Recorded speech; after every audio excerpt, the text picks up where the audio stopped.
how you doing? Good seeing you. How you doing?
Appreciate that.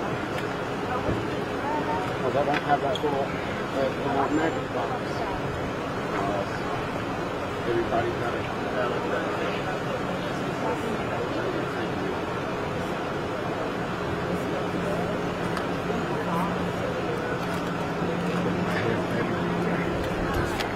I got it.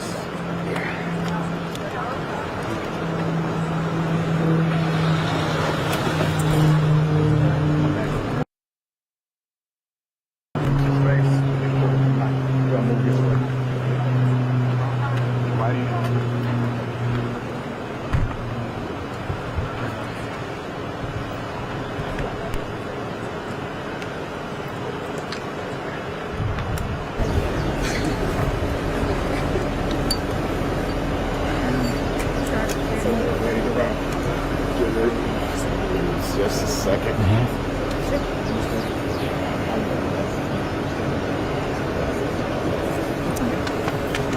Are we ready? Ready? Everyone ready? All right. Good afternoon, everyone. I'm Officer Truman Fitzgerald, along with Sergeant Laquita Wade and Officer Tori Walker. We're with the Birmingham Police Department's Public Information Division. And right now, our patrol officers and detectives are on the scene of a homicide. Just before 2 p.m., each precinct officers were dispatched to a person down call at a residence in the 4400 block of 44th Avenue North. Our officers arrived on the scene. That is when they observed an adult female lying unresponsive on the front porch of a residence. Our officers dispatched Birmingham Fire and Rescue personnel. They arrived on the scene and pronounced the victim deceased. The preliminary investigation has revealed that our officers observed signs of trauma on the victim that lead us to believe this is a homicide investigation. Right now, the Jefferson County Coroner's Office is here. The Coroner's Office will take care and custody of the victim, and an autopsy will be performed to determine the exact cause and manner of death of the victim. We have no one in custody. From speaking with the detectives and our patrol officers, we do not think this was a random incident. We believe it's isolated, and our detectives are working to get the person responsible for this into custody. Where she was found, is that an inhabited house? Yes, ma'am. We do believe the house is occupied. Unknown at this time. However, we hope to update that in the media release. And how long do you believe she'd been on the porch before she was discovered? That's a great question, and that is what our detectives are going to lean on the medical examiner to determine. Hours, days? Anywhere from hours, days, undetermined at this point. But we could say it just didn't happen right now. Any decomposition? We'll hold off on putting that out there. Are you surprised nobody spotted her before now? Yes, ma'am. Of course, since that body has been there, like you said, the community's been out, probably seen this, probably is disturbed about this. Have you ever had a chance to talk to the community about it? Unknown yet.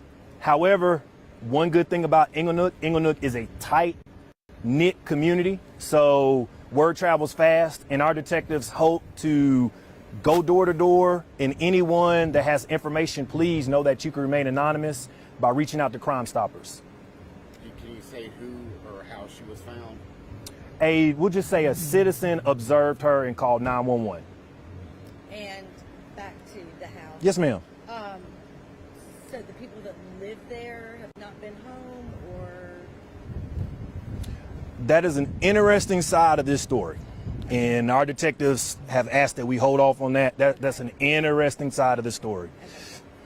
Has the victim been identified? We have a belief who she is. However, we want to notify next of kin before we release that identification to the public.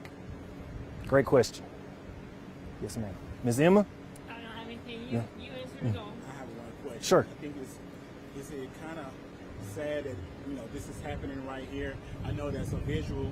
It's happening probably right around this same area. You just feel that of course it's just sad to see this kind of happen. You have anything you might want to say dealing with the visual, all this crime that's happening right now? To sum everything up, this is the third homicide. Correction, this is the fourth homicide that we've had in several days. And the message is simple to the community: we need your help more than ever. I can point out that we've seen great success when the community becomes involved in homicide cases, and we're happy to report that a lot of our cases that we've been able to solve and bring people into custody have been because of that community help. Is there anything more that the community could be doing to prevent these sort of things from happening? Yes, sir. I think Mayor Randall Wolfen said it best. We as a community have to stop giving safe harbor to our violent offenders. What we've seen is that when someone victimizes, they usually continue to victimize. So we have to get those individuals that are responsible for violence off of our streets. All right. Thank you, everyone. thank